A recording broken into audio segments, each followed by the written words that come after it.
जी viewers, अब मैं बना रही हूँ दूसरी चटनी जो मैंने आलू बुखारे की बताई थी आपको।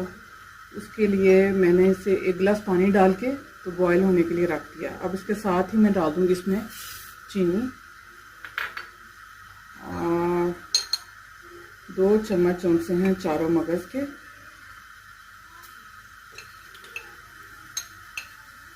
ये हमारे यहाँ जो रवायती शादियों की जो होती है आलू बुखारे की चटनी, शादियों में जो बनाई जाती है, ये मैं आपके साथ वो बना के शेयर कर रही हूँ, वो बना रही हूँ। और इसके साथ ही लाल मिर्च, थोड़ी सी और नमक ये डाल देंगे। और ये बादाम जो मैंने छिलका उतार लिए थे उसके, ये डाल देंगे और इसे स्लो आंच पे पकने देंगे।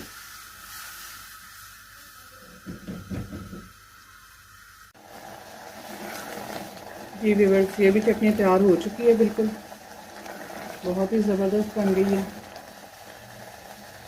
ये होगी मीठी चटनी। बाज़ लोग इसमें फूड कलर भी ऐड करते हैं, लेकिन जो इसका ओरिजिनल कलर है ना, वो ज़्यादा अच्छा लगता है। और बाज़ जगहों पर तो इसमें रूह अफ़ज़ा भी डाला जाता है, लेकिन आप ऐसे बना के देखें, आपको बहुत ही अच्छा लगेगा। और मुझे बताइएगा ज़रूर कि आपको कैसी लगी आपको ये रेसिपी।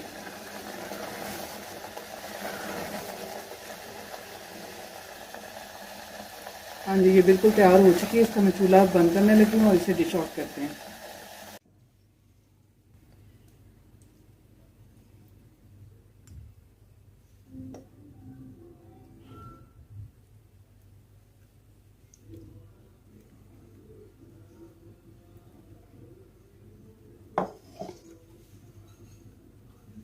इसके ऊपर थोड़ा सा चारों मगज चमचे वो स्प्रेड कर देते हैं।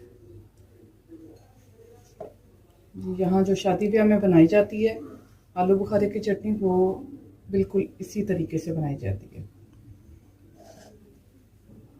जी।